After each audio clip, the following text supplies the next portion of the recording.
we have derived the Clausius-Clapeyron equation,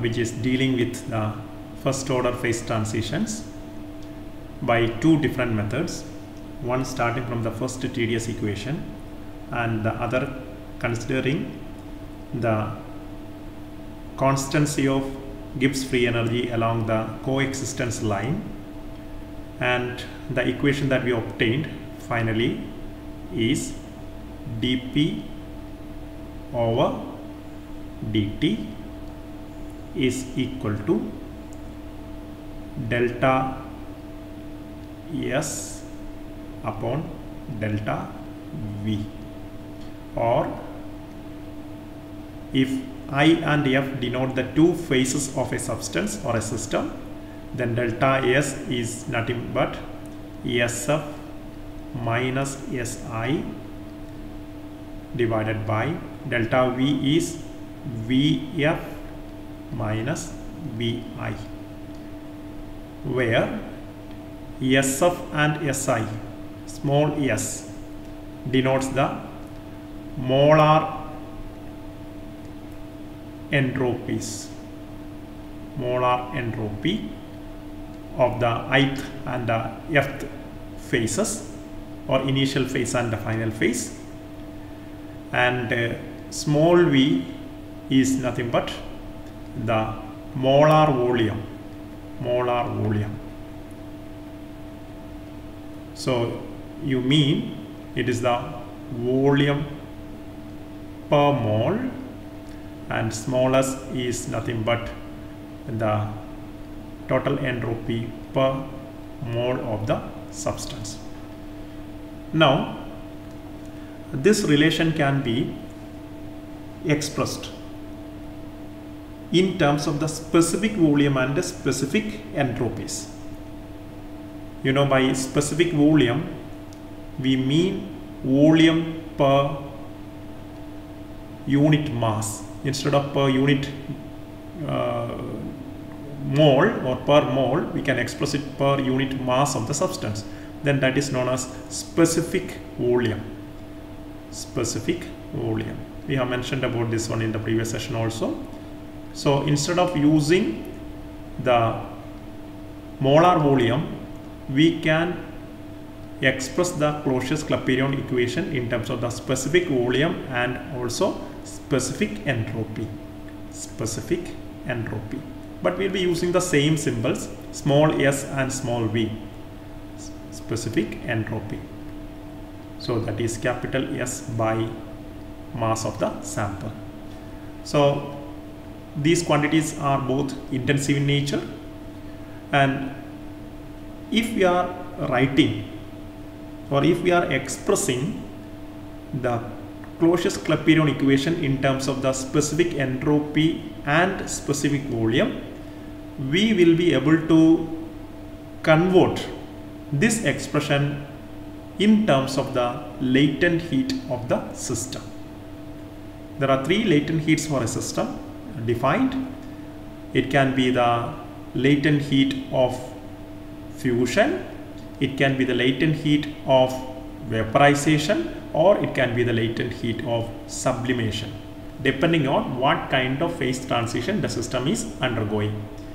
If it is say solid liquid transformation like either melting or fusion, then the latent heat involved is known as latent heat of fusion. And if it is a transition between liquid and vapor, either vaporization or condensation, then the latent heat involved is what is known as LV. And if it is the direct transformation between solid and the vapor form, vapor phases, then the latent heat that is relevant is latent heat of sublimation. So accordingly we will have to use the proper value of the latent heat. Now let's see how to include the latent heat in the Clausius-Clapeyron equation. So this is the equation that we have seen.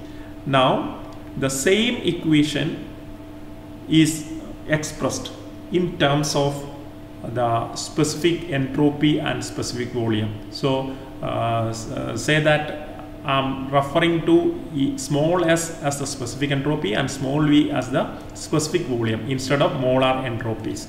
So it will look the same because the symbols I am using is one and the same. Okay, so it can mean either of these quantities. For both the quantities, the equation form remains the same.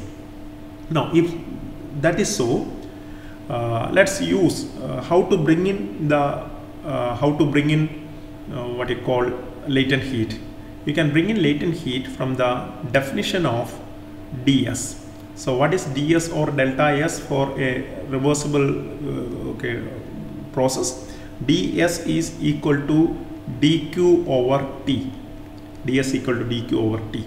And you know, we have learned dq can be expressed as mass times the latent heat, because latent heat is per unit mass, so you have to multiply with the mass. So dq or d bar q is equal to m into L divided by T, right? So this ds that we have defined is actually the total change in the entropy. Okay, now we are writing everything in terms of specific entropy in the Clausius-Clapeyron equation. So what I will do is that I will take therefore let me take this m to the denominator on the other side. So I can write therefore d capital S by m, ds by m, that will be equal to L by T. That's equal to L by T, right? And this d capital S by m I can denote by small d small s, right? Where what is d small s? Small s is nothing but denoting the specific mass, specific entropy, right? So ds is equal to d small s is equal to d capital S divided by m. So this is nothing but the change in specific entropy, right?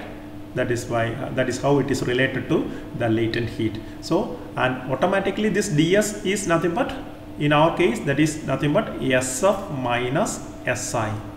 ds is our delta s. Okay, so the symbol doesn't matter whether you use delta or you use d, doesn't matter, it depends on, okay, the meaning that you give. So sf minus si is nothing but your ds. Therefore sf minus si can be expressed as simply L by T. So this is my second equation, right? Now using this second equation, so therefore equation number 1 becomes, what will be equation number 1 becoming using 2? So it will be dp by dt, that's equal to s, instead of sf minus si I will be writing L by T. So it is equal to simply L by T into the other thing remains same, delta V. Delta V is nothing but what? Vf minus Vi. And this relationship or this equation is relating the dp by dt, that is nothing but the slope of the coexistence line in a phase transition curve or a PT curve, to the latent heat involved in the process, and where Vf and Vi are the final and initial specific volumes involved, right? So this is otherwise this equation is a general equation, is otherwise known as the first latent heat equation. This is actually Clausius-Clapeyron equation itself, but also known as, this equation is also known as the first latent heat equation. First latent heat equation.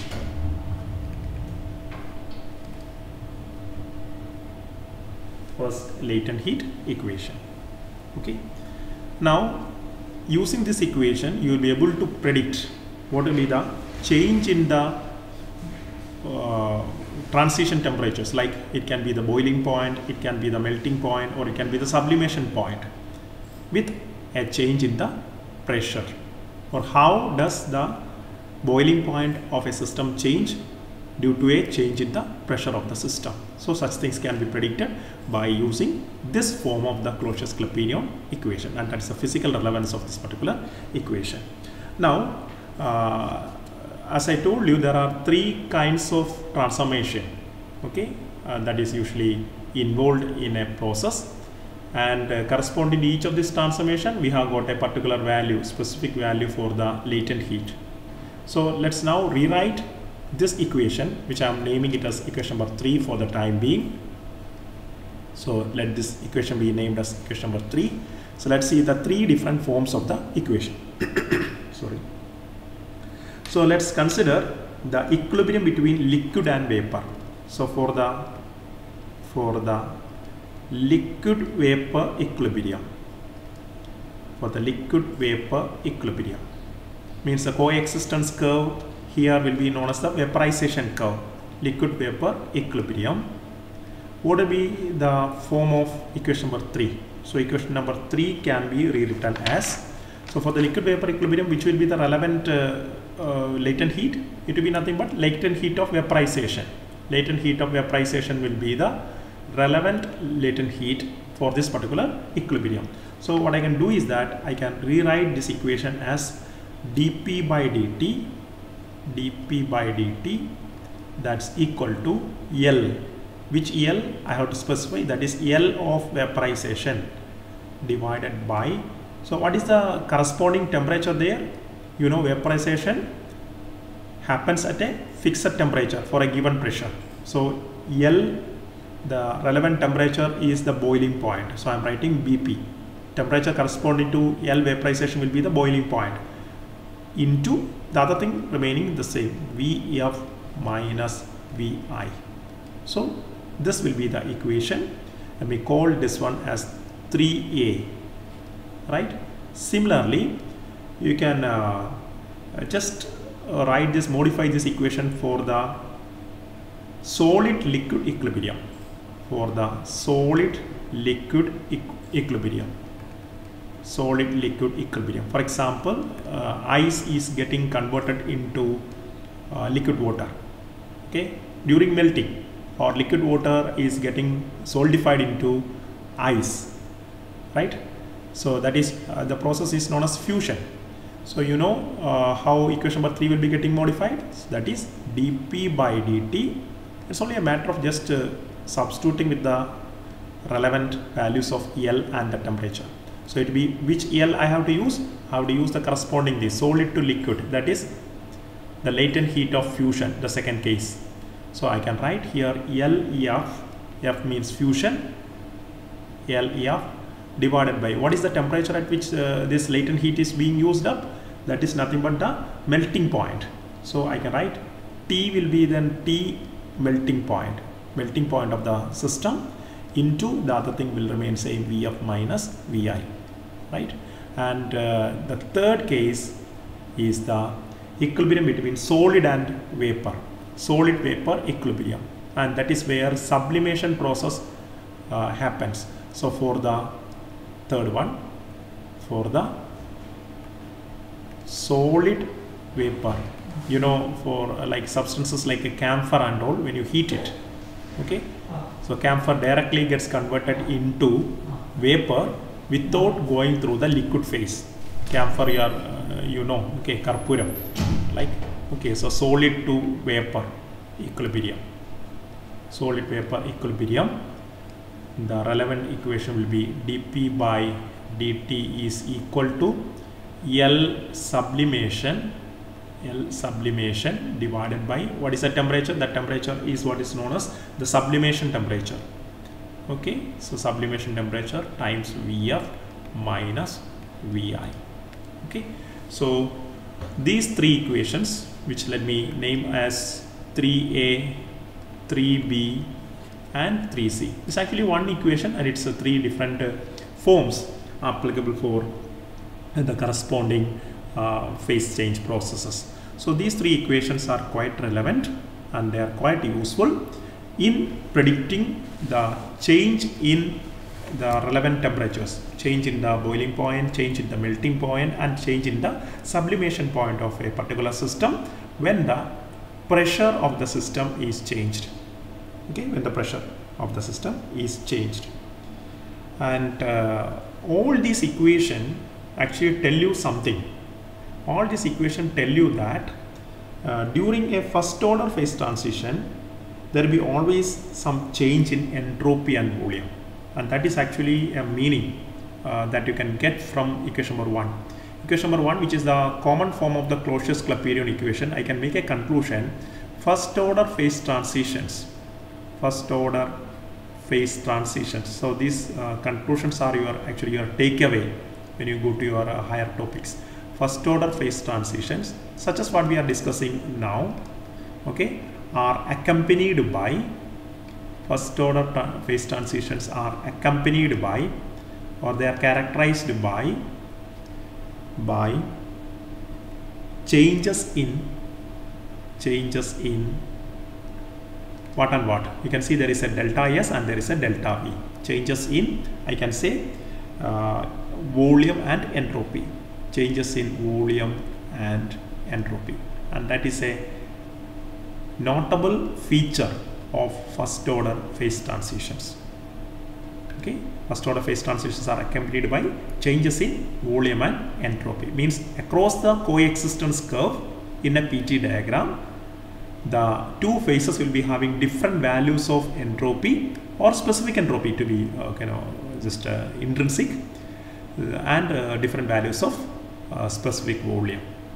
And we have seen that across the coexistence curve, some relevant quantities remaining the same. Okay, which quantity? We have concluded from the previous lecture that the Gibbs free energy, or to be very precise, the specific values of Gibbs function Gi and Gf will be continuous across the phase transition, whereas there will be always a difference, or I can say that here dgi or dg is equal to 0. That is a property of a first order phase transition. So I have just now summarized two notable features of first order phase transition. One is that there will be always change in entropy as well as volume for the system, but the free energy, Gibbs free energy, will be remaining constant across the phase transition. Okay, so these are the conclusions. I think before we conclude this session, let me tell you about the graphical variation of these three quantities as the temperature changes. That will be helping you in attempting questions, graph based questions in your competitive examinations. Okay, I hope that that will be beneficial for you. So I'm trying to represent the variation of three quantities. Okay, variation of three quantities during a first order phase transition. Remember, all these graphs what I am drawing is for first order phase transition, like the solid liquid vapor intertransformation. Okay, so let me take the x-axis in all these three graphs, let that be T. Means I am studying the variation of these quantities with the temperature. So T is on the x-axis. On the y-axis, I am interested in the variation of G. G is the specific Gibbs free energy. So G is nothing but capital G per unit mass, right? And second one, I am interested in S. So small s is nothing but capital S by M. Okay, and how it is related to G, hope you remember from the thermodynamic potential derivatives. You have discussed the derivatives of thermodynamic potentials. You know, this S is equal to minus dou, instead of capital G I am using small g because it's smallest, dou G by dou T, minus dou G by dou T at constant pressure. That is a relation of S with G. Okay, S-G relationship, which we already have derived while we discussed about thermodynamic potentials. Okay, now third one, what I am doing is that I am writing the specific volume, variation of specific volume with the temperature. Specific volume, you can just take it as a representative of the actual volume, capital V. It's only just normalized to its mass. That's all. Normalized by mass, divided by mass. That's meant by normalization. For unit mass, what will be the volume? That is not a specific volume. And this specific volume is related to, once again, the Gibbs free energy, which is the relevant potential in studying phase transition, as that also we obtained, that is dou G by dou G by dou P. Dou G by dou P, that is the dou G by dou P at constant temperature. At constant temperature.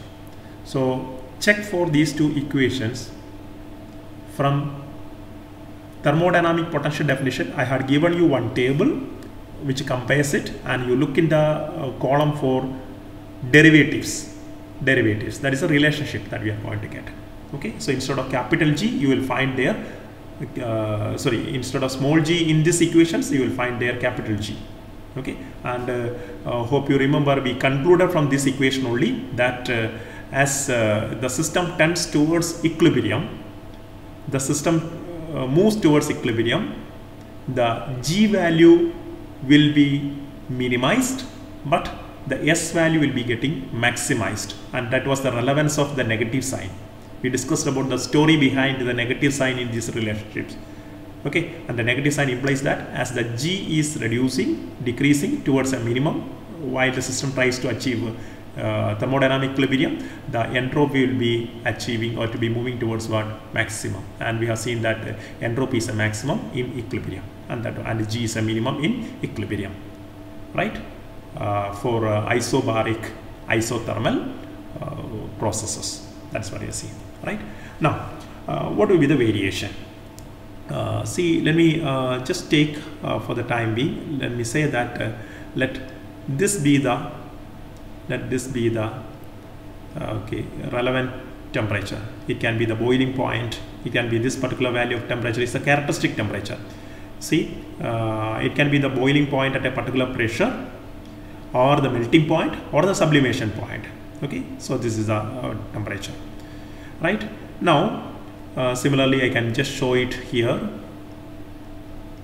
So this is the graph. The slopes may be different, that's all, for any of the phase transition going from 1 to 2. Okay, so for example, we have just to see the corresponding PT diagram mid-row. So we have seen that in general it will be like this, right? So it will be like this, and it will be like this. For water, it will be having an anomalous behavior, because water has got maximum density at 4 degrees Celsius. That is the anomalous expansion of water.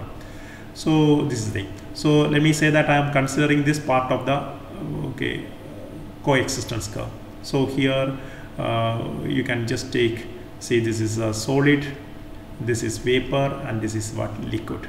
So this particular curve, suppose that I am taking, I am considering a particular temperature here. So this particular temperature is what we are taking, okay, at a particular pressure. Now, what will be the variation of Gibbs free energy? What will be the variation of Gibbs free energy as the temperature increases? So you will see that the Gibbs free energy will be having, suppose that this is the initial phase and this is the final phase, initial and final phase. So you can just see that the variation of Gibbs free energy, or let that be denoted like this. Means you can see that across the boundary of separating initial and final phases, the Gibbs free energy is continuous. Can you see that it's continuous? When you say that a curve is continuous, when there is no any abrupt change, in the slope of this particular thing, I can say that it's a continuous thing. So this is the meaning, okay? Across IF, the Gibbs free energy is continuous, right? Now, let me represent, these are experimental curves, let me represent.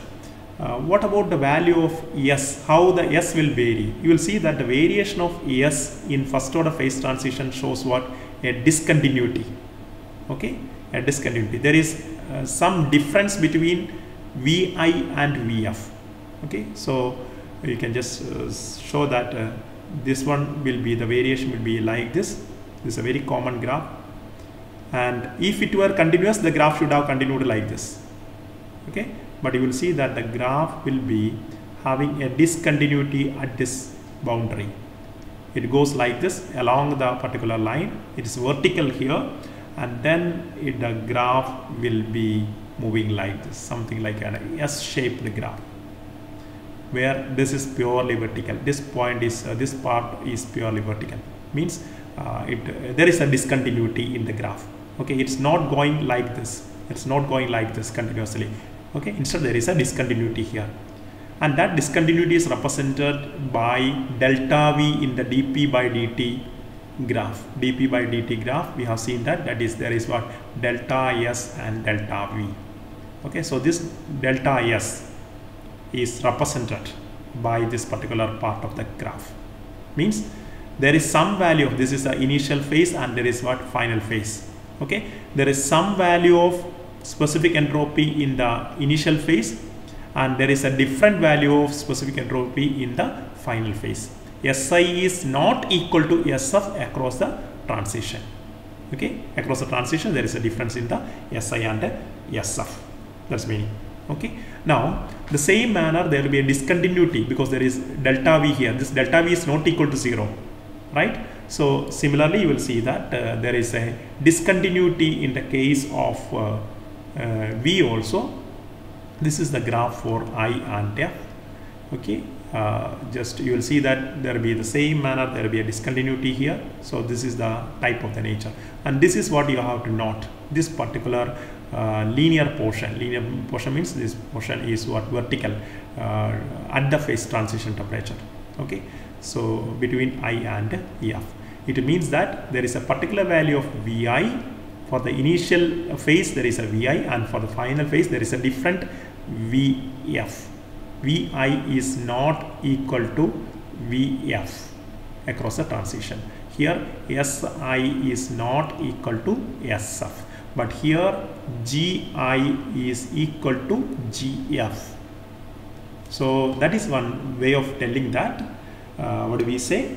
That for the first order phase transition, the Gibbs free energy is continuous, whereas the entropy and the volume, or more specifically the specific entropy and specific volume, are showing some discontinuity, and this discontinuity will be appearing experimentally in the graph as what I have shown here. Okay, so that was our conclusion, and unfortunately we are not discussing much about the second order phase transition here, but you try to refer what will be the corresponding graph for the case of a second order phase transition, and you will see that for the second order phase transition these curves are entirely different. It will be showing some sort of continuity in some cases and some discontinuity in some other cases.